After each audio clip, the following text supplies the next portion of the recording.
എന്റെ മകളെ അപമാനിച്ചവൻ ആരായിരുന്നാലും ശരി, അവനെ ഞാൻ വെറുതെ വിടില്ല. ഞാൻ എന്റെ അച്ഛനോട് പറയൂട്ടോ. ഈ വെട്ടുകത്തിക്കൊണ്ട് തുണ്ടം തുണ്ടമായിരിക്കും. എന്നിട്ട് ഞാൻ കൊലമരത്തേക്ക് ഒരമരമനിക്ക് പുല്ലാടാം. പുല്ല് കത്തിതായുടെ ഇവനെന്താ മീഴ്ച നിൽക്കണ ഡയലോഗ് പറയടാ.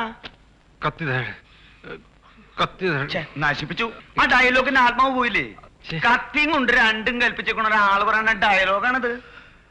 കത്തി താഴെയുടെ അവിടെ മ്യൂസിക് വരും ഇങ്ങനെ ജൻ ജൻ ജൈ ജൻ ജൻ ജൈ. അതൊന്നും ശരിയാവില്ല. KK മണപ്പുറത്തിന് നാടകം പഠിപ്പിക്കണ്ട. നാടകം ചക്കയാണോ മാങ്ങയാണെന്ന് KKക്ക് അറിയാം. നാടകന്റെ ഒരു കാര്യം ഞാൻ പറഞ്ഞേക്കാം, ആരുടെ ആത്മാവായാലും കൊള്ളാം. ഇനി 3 റിഹേഴ്സലിനെ ഞാൻ വരും. ആരും പഠിച്ചാലും കൊള്ളാം, പഠിച്ചില്ലെങ്കിലും കൊള്ളാം. നാടകം നടന്നാലും കൊള്ളാം, നടന്നില്ലെങ്കിലും കൊള്ളാം. അതെ, എനിക്ക് എന്റെ കാശ് കിട്ടിയാ മതി. കനകം, ഒരു കലാകാരി കാശിന് കണക്ക് പറയരുത്, വിഷമമുണ്ട്. മണപ്പുറം ചേട്ടന് കാശ് വേണ്ടായിരിക്കും, പക്ഷെ എനിക്ക് വേണം. നടത്തറ കനകം മേക്കപ്പ് ഇടുന്നെങ്കിലേ രൂപ 500 കൃത്യമായിട്ട് ഇങ്ങടെ എണ്ണി തരണം. 500 പിന്നെ ടീയേം ചേർത്ത് 550 രൂപ തരാണ്ട് പിന്നെ നാടകം നടക്കില്ല. അമച്ചൂർ നാടകത്തിന്റെ ഒരു ഗതികേടേ. നമ്മുടെ തങ്കമണിക്ക് വിശേഷം വല്ലതായോടി കുഞ്ഞിപ്പെണ്ണെ?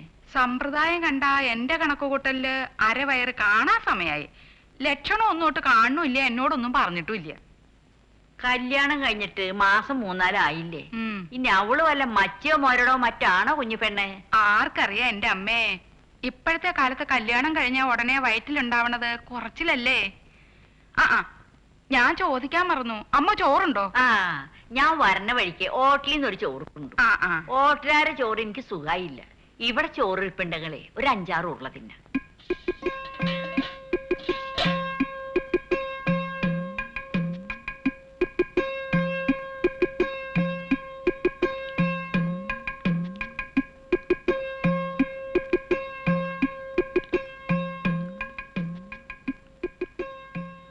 അല്ല കുഞ്ഞിപ്പെണ്ണെ, നമ്മുടെ തങ്കമണി ഏത് തരക്കാരേടി?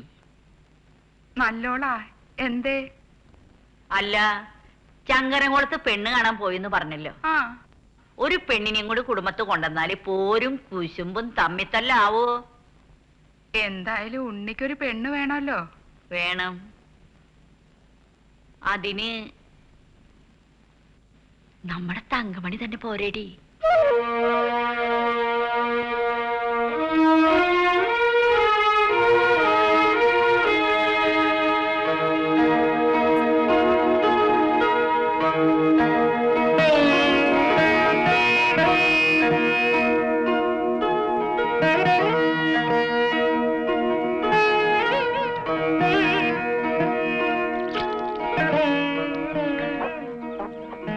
അമ്മയ്ക്കറിയാലോ പേരക്കിടാങ്ങളുടെ കാര്യങ്ങള്. അങ്ങനെ വല്ല കാര്യവും വേണ്ടിയാ കൊല്ലും നമ്മളെ. ഏട്ടനും അതെ, അനിയനും അതെ. ആ ആശയൊക്കെ ഞാനങ്ങ് മറന്നു എന്റെ അമ്മേ. 2 തല ചേരും, 2 മല ചേരും, 2 പെണ്ണ് തമ്മിൽ ചേരോടി. കുടുംബം 2ആവും. ഒടുവിലേ നിന്നെ നോക്കാൻ ആരും ഉണ്ടാവില്ല. നമ്മക്ക് എന്ത് ചെയ്യാൻ പറ്റും എന്റെ അമ്മേ? ഇവരെ തല്ലി സമ്മതിപ്പിക്കാൻ പറ്റുമോ? അതൊക്കെ സമ്മതിച്ചോളൂ. ചാത്തുട്ടി നിന്നെ കെട്ടിക്കൊണ്ട് വരുമ്പോ നീ അറിഞ്ഞോ കണ്ടപ്പന്റെ കൂടെ പൊറുക്കേണ്ടി വരുമെന്ന്? ഒരിക്കലേ കണ്ടപ്പൻ നിന്റെ കയ്യിൽ കയറി പിടിച്ചതിന് നീ എന്തെല്ലാം പോലുണ്ടാക്കി. എന്നിട്ട് എന്തേ മരിക്കണ വരെ കണ്ടപ്പനോട് മറുത്തൊരു വാക്ക് നീ പറഞ്ഞിട്ടുണ്ടോ? അതൊക്കെ എന്റെ കഴിവാടി. നിനക്ക് തഞ്ചോൻ തരണ്ടെങ്കിൽ കുടുംബം 2ആയിട്ട് പിരിയില്ല. കൊച്ചുഗോപാലനും ഉണ്ണിക്കുട്ടനും അവരുടെ അച്ഛന്മാരെ പോലെ ഒരു കുടുംബവും ഒരു പാത്രവും ഒരു പെണ്ണുമായിട്ട് കഴിയും. ഉണ്ണിക്കുട്ടനെ അവളും തമ്മിൽ രസക്കേടൊന്നുമില്ലല്ലോ. ചിരിയും വർത്താനൊക്കെ ഉണ്ട്. ഒരിക്കലും 2ആളും കൂടെ തമാശ പറഞ്ഞ് ചിരിക്കണ കണ്ടപ്പോ സത്യത്തിൽ ഞാൻ ഏതാണ്ടൊക്കെ വിചാരിക്കുകയും ചെയ്തതാ. അതിനെങ്ങനെയാ നീതി കാക്കണ പൂതം പോലെ ഇടോ മലം തിരിയാൻ സമ്മതിക്കണല്ലോ ഏട്ടച്ചാര്. അവിടെയാണ് അമ്മമാരുടെ മിടുക്ക്.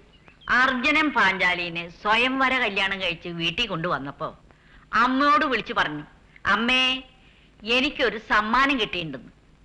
വാതിൽ തുറക്കണതിന് മുമ്പ് കുന്തിദേവി പറഞ്ഞു, എന്നാ അത് 5 ആളും കൂടി പങ്കുവെച്ച് എടുത്തോന്ന്. ഒന്നും കാണാണ്ട് അറിയണ്ടാണോ കുന്തിദേവി പറഞ്ഞത്?